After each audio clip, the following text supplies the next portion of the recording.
नमस्कार साथियों, आप सभी का हमारे यूट्यूब चैनल विद्यालय एजुकेशन में स्वागत है।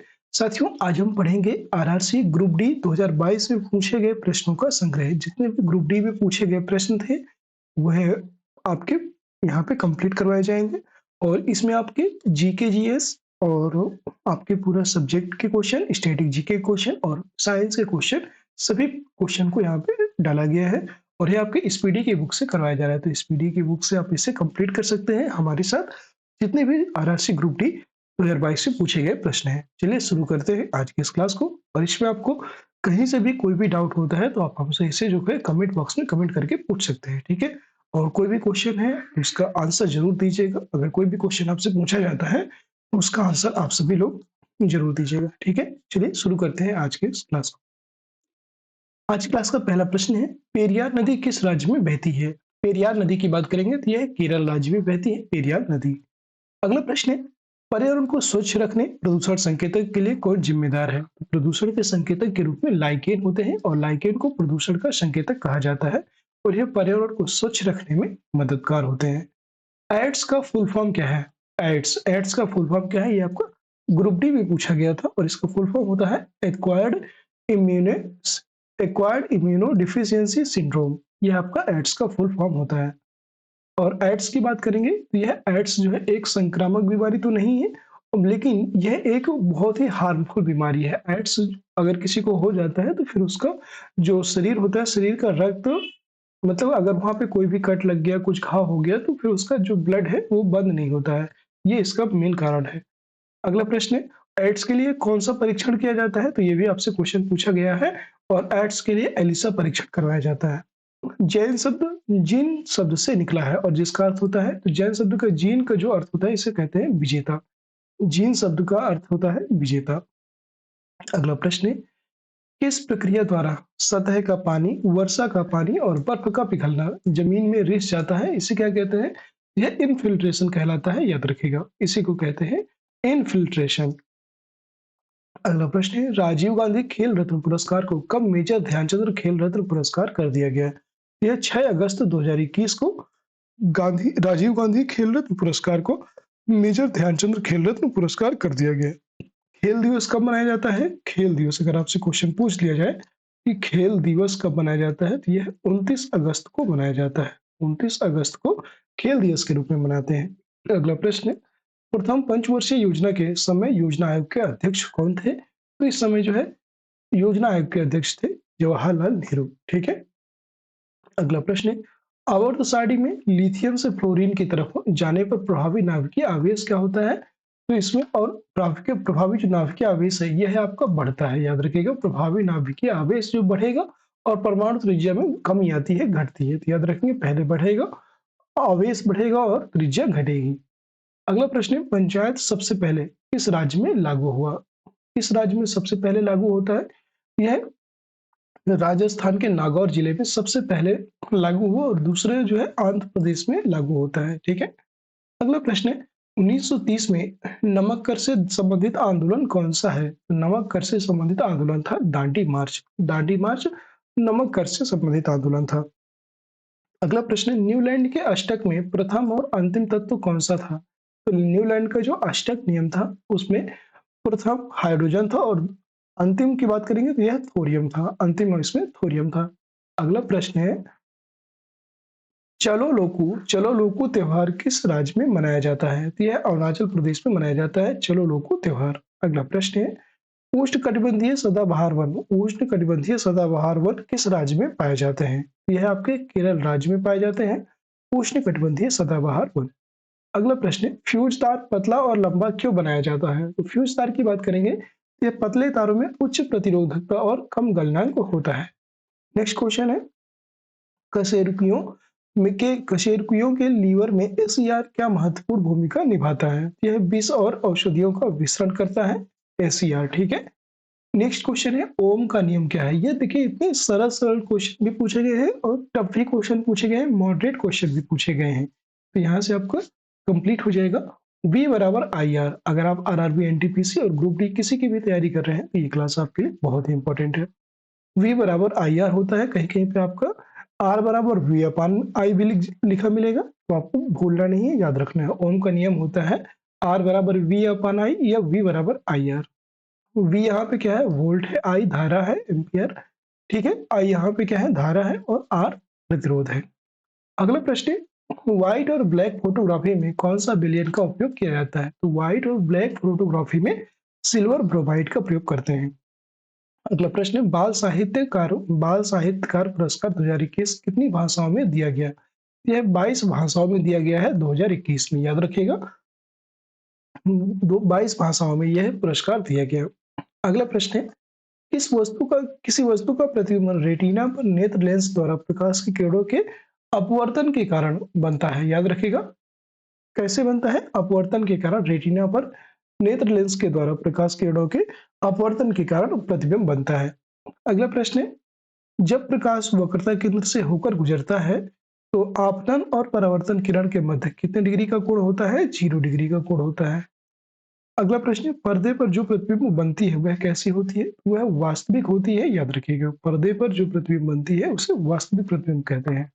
नेक्स्ट क्वेश्चन है, प्रश्न है आपका, जिप्सम को जलाने पर कौन सा पदार्थ प्राप्त होता है? तो जिप्सम की बात करेंगे। जिप्सम को जलाने पर प्लास्टर ऑफ पेरिस इसी को बोलते हैं पीओपी, प्लास्टर ऑफ पेरिस प्राप्त होता है, ठीक है। अगला प्रश्न है, धुएं भी किसके कारण प्रकाश दिखाई देती है? तो धुएं में टिंडल प्रभाव के कारण जो है प्रकाश दिखाई देता है, याद रखेंगे।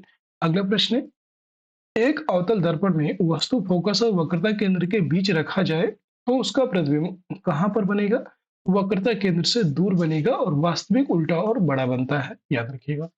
अगला प्रश्न है, विद्युत मोटर में कुंडली के अर्ध घूर्णन के बाद विद्युत धारा की दिशा उत्क्रमित कौन करता है? विद्युत धारा की जो दिशा है इसको उत्क्रमित करता है विभक्त वलय। अगला प्रश्न है, राष्ट्रीय आय संबंधित आंकड़ा कौन सी संस्था जारी करता है? तो याद रखिएगा, यह केंद्रीय सांख्यिकी संगठन के द्वारा जारी किया जाता है। नेक्स्ट प्रश्न है, सांस लेने में हवा का आदान प्रदान हेतु फेफड़े की सहायता कौन करता है? यह श्वास नलिका ट्रैकिया करता है, याद रखिएगा। अगला प्रश्न है, संघाई हिरण किस राज्य का राजकीय पशु है? यह मणिपुर राज्य का राजकीय पशु है संघाई हिरण। अगला प्रश्न है, कौन सी नदी अमरकंटक की पहाड़ी से निकलती है? अमरकंटक की पहाड़ी से नर्मदा और सोन नदियां निकलती हैं, याद रखेगा। अगला प्रश्न है, अनुच्छेद 51A में किस भाग से संबंधित है? अनुच्छेद 51A किस भाग से संबंधित है? यह भाग 4A मौलिक कर्तव्य से संबंधित है और यह कब जोड़े गए थे? 42वें संविधान संशोधन, जो आपको 42 कॉन्स्टिट्यूशनल अमेंडमेंट हुआ था 1976 में, यह 1976 में जोड़े गए थे और प्रारंभ में 10 मौलिक कर्तव्य थे, याद रखिएगा। और लास्ट जो 11वां मौलिक कर्तव्य है यह 86वें संविधान संशोधन 2002 में जोड़ा गया था, इसमें याद रखेंगे। अगला प्रश्न है, कोरपा का फुल फॉर्म क्या है? तो इसका फुल फॉर्म होता है कंज्यूमर कंज्यूमर प्रोटेक्शन एक्ट, इसका फुल फॉर्म होता है। यह 1984 में पारित हुआ था, याद रखिएगा। अगला प्रश्न है, अनुच्छेद 279 किससे संबंधित है? अनुच्छेद 279 संबंधित है जीएसटी से। जीएसटी का फुल फॉर्म होता है गुड्स एंड सर्विस टैक्स। यह कब शुरू होता है भारत में? तो भारत में 1 जुलाई 2017 को आता है और यह भारत में कहाँ किस मॉडल के ऊपर आधारित है? यह कनाडा मॉडल पर आधारित है, याद रखिएगा। अगला प्रश्न है, मासिन राम किन पहाड़ियों पर स्थित है? तो मासिन राम खासी पहाड़ी मेघालय में स्थित है, याद रखेंगे। अगला प्रश्न है, नवरोज उत्सव कौन से धर्म से संबंधित है? नवरोज उत्सव की बात करेंगे तो यह पारसी धर्म से संबंधित है, याद रखिएगा। अब कहीं कहीं पे आपको नवरे है अगर लिखा मिल जाए तो याद रखिएगा, आपको कंफ्यूज नहीं है। नवरे है यह आपका जम्मू कश्मीर में मनाया जाता है और जम्मू कश्मीर की स्थानीय जनजातियों के द्वारा मनाया जाता है नवरेह उत्सव। नवरेह और नवरोज दोनों अलग अलग है, ठीक है। अगला प्रश्न है, मृदा अपरदन को रोकने के लिए क्या सही विधि है? तो मृदा अपरदन को रोकने के लिए सबसे सही विधि है समोच्च रेखीय जुताई। और इसी को में आप एक चीज और ऐड कर सकते हैं मृदा अपरदन को रोकने के लिए, जो है पेड़ पौधे लगाना, ठीक है। पेड़ों को जो लगाना ये भी आपको मृदा अपरदन को रोकने की एक अच्छी विधि मानी जाती है। नेक्स्ट प्रश्न है, भारतीय संग्रहालय अधिनियम कब पारित किया गया? भारतीय संग्रहालय अधिनियम 1910 में पारित होता है, याद रखेंगे। भारत की राष्ट्रीय आय को सबसे पहले किसके द्वारा मापा गया था? यह दादा भाई नौरोजी जी के द्वारा भारत की राष्ट्रीय आय को सबसे पहले मापा गया था, ठीक है। और साथियों, अगर क्लास पसंद आ रही हो तो क्लास को जरूर लाइक करना है, आपको शेयर करना है। यहाँ से आपके जितने भी बार-बार आपको अलग से क्लास करने की ज़रूरत नहीं पड़ेगी। अगर आपने एक बार ये पूरी क्लास कर ली, तो आपके प्रीवियस ईयर पूरे कंप्लीट हो जाएँगे, ठीक है? अगला प्रश्न है, संध्या गुरुंग को किस खेल में द्रोणाचार्य अवार्ड दिया गया है? यह बॉक्सिंग के खेल में संध्या गुरुंग को खेल द्रोणाचार्य अवार्ड दिया गया है बॉक्सिंग में, ठीक है? किस राज्य पुलिस ने महिलाओं और बच्चों के खिलाफ अपराध को रोकने के लिए पिंक फोर्स शुरू किया है? पिंक फोर्स की बात करेंगे तो यह गोवा राज्य सरकार के द्वारा, गोवा राज्य पुलिस के द्वारा इसको शुरू किया गया। अगला प्रश्न है, हाजी अली की दरगाह कहाँ पर है? यह वर्ली तट मुंबई में स्थित है हाजी अली की दरगाह। टीपी ओसेफ को किस क्षेत्रीय खेल में द्रोणाचार्य अवार्ड 2021 दिया गया है? यह एथलेटिक्स में दिया गया है टीपी ओसेफ को। अगला प्रश्न है, पंचायती राज में महिलाओं को कितना आरक्षण है? तो पंचायती राज में महिलाओं को 33% आरक्षण प्रदान है। वक्रता त्रिज्या और फोकस दूरी के सूत्र क्या होता है? तो वक्रता त्रिज्या और फोकस दूरी का सूत्र होता है R बराबर 2F। कहीं कहीं पे आपको लिखा मिलेगा F बराबर R/2, F बराबर R/2 और या तो R बराबर 2F आपको याद रखना है, ठीक है? कहने का तात्पर्य है कि जो वक्रता त्रिज्या है यह फोकस की दोगुनी होती है, याद रखिएगा, ठीक है? प्रश्न है आपका, 4 ओम और 6 ओम के दो प्रतिरोध को श्रेणी क्रम में जोड़ा गया और 5 वोल्ट की बैटरी से संयोजित है, तो 4 ओम वाले प्रतिरोध में कितना वोल्ट प्रवाहित हो रहा है? तो इसमें 2 ओम ही प्रवाहित होगा, याद रखिएगा, ठीक है? 4 और 6 ओम को जैसे हम लोग प्रतिरोध को श्रेणी क्रम में जोड़ते हैं तो वैसे तो 10 ओम हो जाएगा, और इसमें जो है 4 ओम वाले की बात करेंगे तो इसमें 2 ओम प्रतिरोध वो प्रवाहित होता है, याद रखिएगा। अगला प्रश्न है, एक समान प्रतिरोध R के तार को यदि दो समान भागों में विभाजित कर दें तो प्रत्येक भाग का प्रतिरोध क्या होगा? यह अगर समान प्रतिरोध की बात करेंगे तो यह R/2 हो जाएगा, दोनों में आधा आधा हो जाएगा। अगला प्रश्न है, साइक्लोहेक्सेन C6H12 में कितने कार्बन बंध तथा कितने हाइड्रोजन बंध मिलकर कितने सहसंयोजन बंध बनाते हैं? याद रखिएगा C6H12, और इसमें जो है टोटल कार्बन के 6 अणु और हाइड्रोजन के 12 अणु मिलकर के टोटल 18 बंध बनाते हैं, याद रखिएगा। कौन सा बैक्टीरिया पीने और नहाने के पानी में मल प्रदूषण के प्रसिद्ध संकेतक हैं? यह इकोलाई या फेकल स्ट्रेप्टोकोकी इसके जो है प्रमुख संकेतक हैं। अगला प्रश्न है, आलू पर आयोडीन के घोल को डालने पर जो हिस्सा आयोडीन के घोल के संपर्क में आता है वह किसकी उपस्थिति के कारण नीला काला हो जाता है? यह स्टार्च की उपस्थिति के कारण जो है नीला और काला हो जाएगा। अगला प्रश्न है, एक अवतल दर्पण से 25 सेंटीमीटर दूर प्रतिबिंब रखा गया है और 30 सेंटीमीटर दूर उल्टा और वास्तविक प्रतिबिंब बनता है, तो आवर्धन क्या होगा? अवतल दर्पण m बराबर माइनस v/u होता है, याद रखिएगा। अवतल दर्पण की बात की गई तो यहाँ पे माइनस लग गया और m बराबर होता है आवर्धन बराबर होता है v/u। अगला प्रश्न, पौधे में गैस विनिमय किसके कारण होता है? तो यह रंध्र या स्टोमेटा के कारण पौधे में गैस विनिमय होता है। बुझे हुए चूने पर क्लोरीन की अभिक्रिया कराने पर क्या प्राप्त होता है? यह ब्लीचिंग पाउडर प्राप्त होता है CaOCl2। ब्लीचिंग पाउडर का सूत्र होता है CaOCl2। कार्बन में कितने इलेक्ट्रॉन कोष मौजूद होते हैं? यह इसमें 2 इलेक्ट्रॉन कोष मौजूद होते हैं, याद रखिएगा। अगला प्रश्न, किस अभिक्रिया से जल में अविलय पदार्थ बनता है? यह अवक्षेपण से बनता है, याद रखिएगा। अगला प्रश्न है, आवर्त सारणी को किस आधार पर व्यवस्थित किया गया है? यह परमाणु संख्या के आधार पर इसको व्यवस्थित किया गया। पाचन, अंतर्ग्रहण, निष्कासन, शोषण और स्वांगीकरण का सही क्रम क्या है? इसका अंतर्ग्रहण, पाचन, शोषण और स्वांगीकरण का और निष्कासन। मतलब ये क्वेश्चन ग्रुप डी में पूछा गया था और बहुत इंपॉर्टेंट प्रश्न था। इसको जो है आपको एक सही क्रम में लगाना था। तो सबसे पहले क्या होगा? सबसे पहले अंतर्ग्रहण, यानी कि आप भोजन को अंतर्ग्रहण करेंगे, फिर इसके बाद उसे पाचन, फिर उसका पाचन होता है, फिर उसको शोषण करेंगे, उससे जो जितने भी पौष्टिक पदार्थ होते हैं या प्रोटीन्स होती हैं उनको शोषित करेंगे, फिर उसका स्वांगीकरण और बाद में उसको निष्कासन किया जाएगा। तो ये इसका सही क्रम था। अगला प्रश्न, पंचायत राज संस्था या पंचायती राज संस्था को संवैधानिक मान्यता किस संविधान संशोधन में दी गई थी? तो यह 73वें संविधान संशोधन 1992 में दी गई थी, याद रखिएगा। अगला प्रश्न है, SAIL Steel Authority of India Limited की स्थापना कब होती है? यह 19 जनवरी 1954 को होती है स्टील अथॉरिटी ऑफ इंडिया की स्थापना। उपनिषद में उप का क्या अर्थ है? तो उपनिषद की बात करेंगे तो उपनिषद में उप का अर्थ होता है निकट या समीप। अगला प्रश्न है, किस राज्य ने ओपन एयर क्लासरूम प्रोग्राम परय शिक्षालय लॉन्च किया है? यह पश्चिम बंगाल के द्वारा जो है लॉन्च किया गया था, याद रखिएगा, पश्चिम बंगाल। अगला प्रश्न है, दुर्लभ रोग दिवस रेयर डिजीज डे कब मनाया जाता है? तो यह 28 फरवरी को मनाया जाता है दुर्लभ रोग दिवस। घोसी खुर्द सिंचाई परियोजना किस राज्य से संबंधित है? यह महाराष्ट्र राज्य से संबंधित है, घोसी खुर्द सिंचाई परियोजना। अगला प्रश्न है आपका, संघीय मतदान प्रणाली किसके अंतर्गत आती है? संघीय मतदान प्रणाली की बात करेंगे तो यह संवैधानिक अधिकार के अंतर्गत आती है। अगला प्रश्न है, आम्र वर्षा कब होती है? यह ग्रीष्म ऋतु में आम्र वर्षा होती है, याद रखिएगा। बाबा सोहन सिंह भाकना किस पार्टी के प्रथम अध्यक्ष थे? बाबा सोहन सिंह भाकना की बात करेंगे तो यह गदर पार्टी के प्रथम अध्यक्ष थे। गदर पार्टी की स्थापना कब होती है?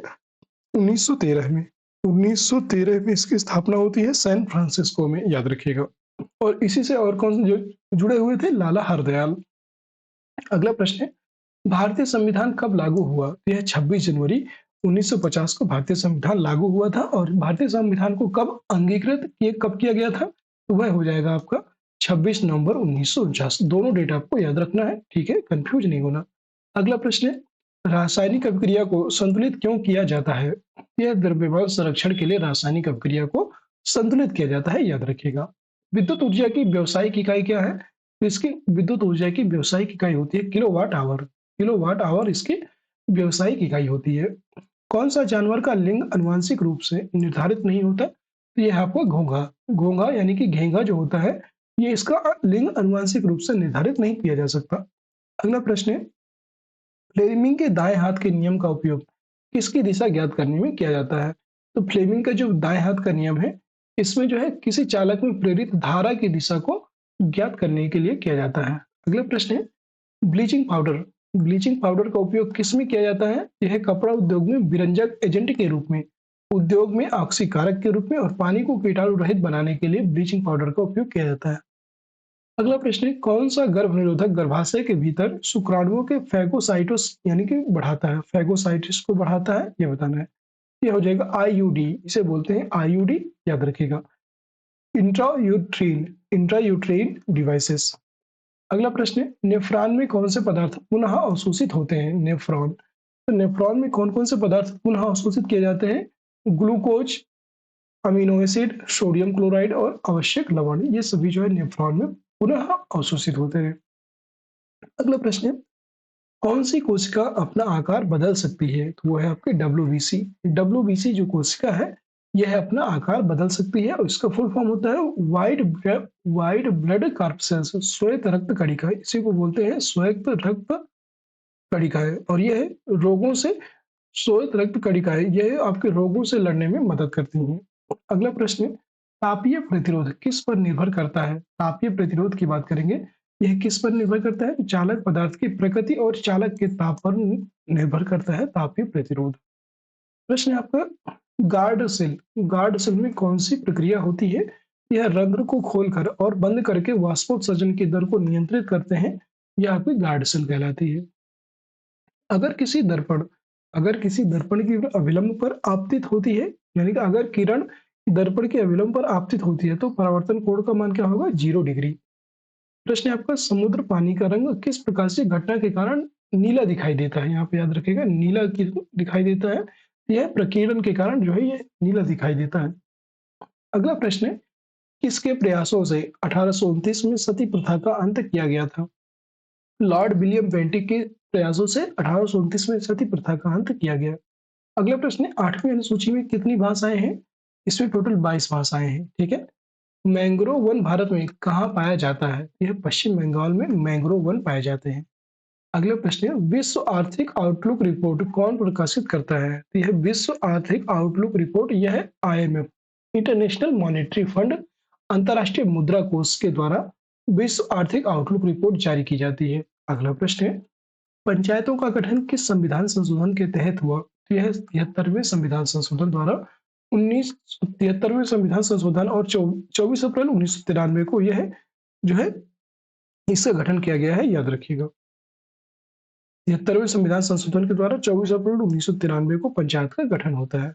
अगला प्रश्न है, इस्लाम धर्म के संस्थापक कौन थे? तो इस्लाम धर्म के संस्थापक थे हजरत पैगंबर मोहम्मद साहब। नेक्स्ट प्रश्न है, पेटीएम मनी ने भारत का पहला इंटेलिजेंट मैसेंजर पेश किया और उसका नाम क्या है? पेटीएम मनी ने पॉप नाम से पहला इंटेलिजेंट मैसेंजर ये लॉन्च किया है, याद रखिएगा। अगला प्रश्न है आपका, पोंगल में किसकी पूजा की जाती है? तो पोंगल जो त्योहार होता है ये तमिलनाडु में मनाया जाता है और ये इसमें सूर्य की पूजा की जाती है, याद रखिएगा। अनुच्छेद 51 ए में क्या है? तो अनुच्छेद 51 में अभी बताया था मौलिक कर्तव्य है। मौलिक कर्तव्यों को सरदार सरोवर सिंह समिति की सिफारिश के आधार पर 42वें संविधान संशोधन 1976 में जोड़ा गया था। ठीक है। अगला प्रश्न है, कैल्शियम, मैग्नीशियम, एल्यूमिनियम और सीसा में सबसे अधिक क्रियाशील धातु कौन सी है? वो हो जाएगा आपका कैल्शियम। इन सभी में सबसे अधिक क्रियाशील धातु है कैल्शियम। ठीक है। कैल्शियम को Ca से डिनोट करते हैं, याद रखिएगा। अगला प्रश्न है, और आपसे बहुत बार पूछा जा सकता है, मान लीजिए आपसे पूछ लिया एग्जाम में कि कैल्शियम का परमाणु क्रमांक क्या होता है? तो कैल्शियम का परमाणु क्रमांक होता है एटॉमिक नंबर, और कैल्शियम का एटॉमिक नंबर होता है आपका 20। कैल्शियम का एटॉमिक नंबर होता है 20, पोटेशियम का 19 और कैल्शियम के बाद जो आता है स्कैंडियम, स्कैंडियम का होता है 21। अगला प्रश्न है, बीजाणु निर्माण द्वारा जनन कौन करता है? तो बीजाणु के निर्माण द्वारा जनन करता है मांस और फर्न। अगला प्रश्न है, एक हार्स पावर बराबर होता है? तो यह 746 वाट के बराबर होता है। 1 एचपी 1 हार्स पावर। अगला प्रश्न है, अजैविक घटक कौन सा है? अजैविक घटक की बात करेंगे तो यह मिट्टी हो जाएगा। देखिए, जैविक घटक और अजैविक घटक कौन कौन से होते हैं? ऐसे घटक जिनमें जीव उपस्थित होता है, जिनमें जीवन होता है, वो सभी जैविक घटक कहलाते हैं। जैसे मनुष्य हो गया, पेड़ पौधे हो गए, जानवर हो गए और पूरे जीवाणु हो गए, ये सभी जैविक घटक हैं। अजैविक घटक में आपका हो जाएगा सूर्य, पृथ्वी, प्रकाश और ये जो आपका पर्वत है, पहाड़ है, नदियां हैं, ये अजैविक घटक हो जाती हैं। ठीक है। प्रश्न है आपका, ऑक्सीजन का हटना और हाइड्रोजन का जुड़ना क्या कहलाता है? तो ऑक्सीजन का हटना और हाइड्रोजन का जुड़ना अपचयन कहलाता है। इसी को बोलते हैं रिडक्शन, इसी को बोलते हैं रिडक्शन, अपचयन। ठीक है। अगर यहाँ पे आ जाए कि ऑक्सीजन का जुड़ना और हाइड्रोजन का हटना क्या कहलाएगा, उसे बोलते हैं ऑक्सीकरण। ऑक्सीकरण यानी कि ऑक्सीडेशन कहलाएगा। अगला प्रश्न, चुंबकीय रेखा के बारे में क्या सत्य है? चुंबकीय रेखा के बारे में क्या सत्य होता है? ये आपस में नहीं काटती हैं। जो चुंबकीय रेखाएं होती हैं ये आपस में नहीं मिलती हैं, याद रखिएगा।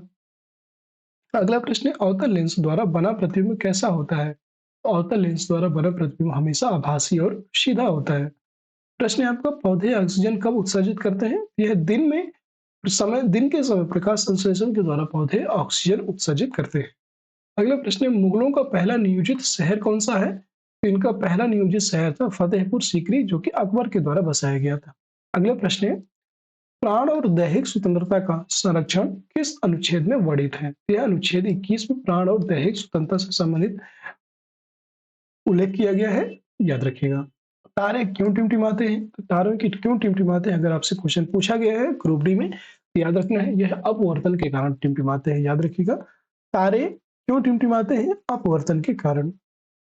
सर्वाधिक विद्युत धनात्मक तत्व कौन सा है?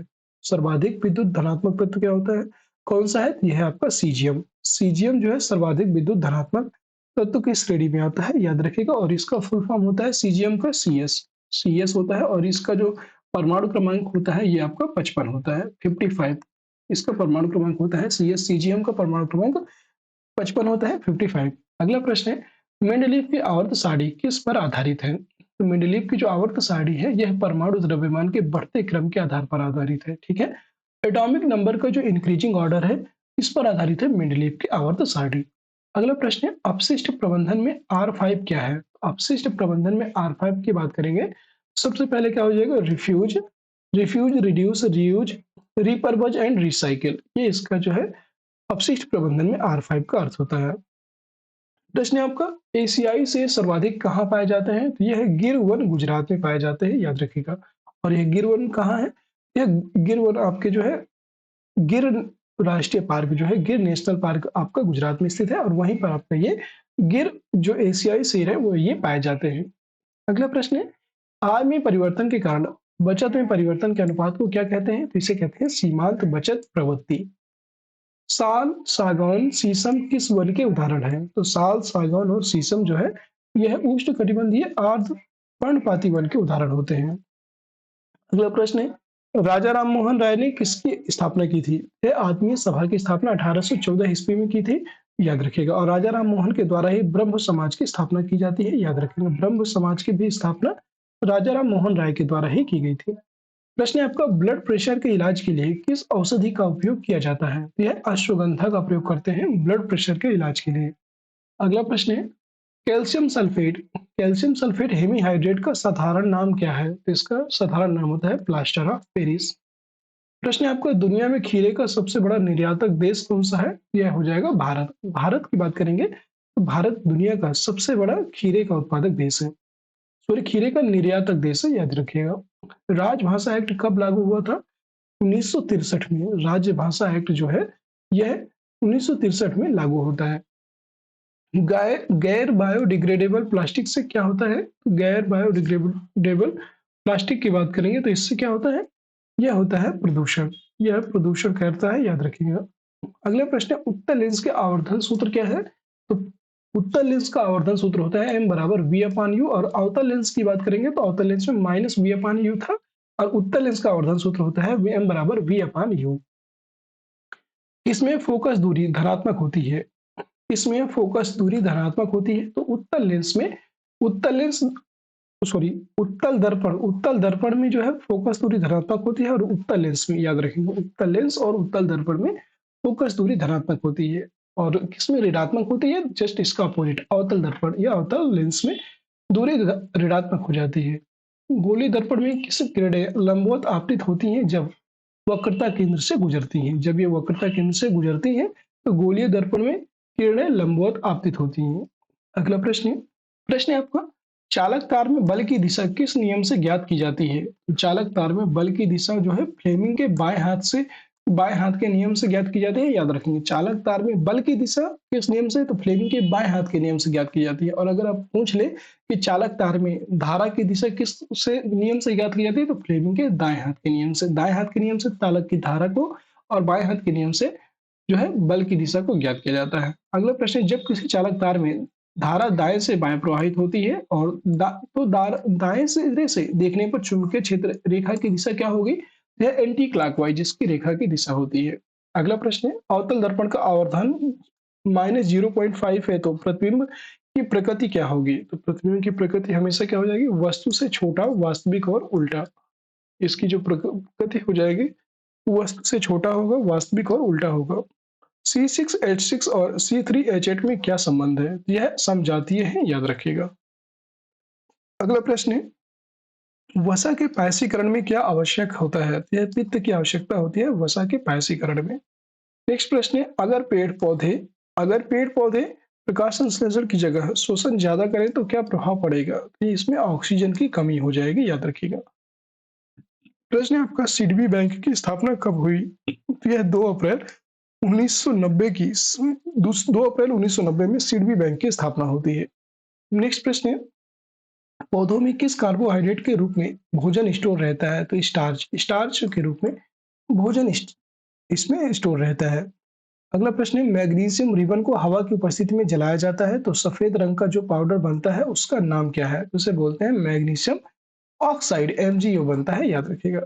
रामकृष्ण मिशन की स्थापना किसने की थी? स्वामी विवेकानंद ने 1897 में। अगला प्रश्न है, पंजाब नेशनल बैंक में किस बैंक का विलय हुआ था? तो यह ओरिएंटल बैंक ऑफ कॉमर्स और यूनाइटेड बैंक ऑफ इंडिया, इन दोनों का जो है विलय अभी हो गया था पंजाब नेशनल बैंक में। ठीक है। अगला प्रश्न, प्रथम मारुति सुजुकी 800 कब लॉन्च की गई थी? यह 14 दिसंबर 1983 को प्रथम मारुति सुजुकी 800 लॉन्च हुई थी। बंधन बैंक की स्थापना कब होती है? यह 2001 में बंधन बैंक की स्थापना होती है, याद रखिएगा। त्रिपुरा की भाषा कौन सी है? त्रिपुरा की भाषा की बात करेंगे तो बंगाली और कोक बरोक जो है त्रिपुरा की भाषा है।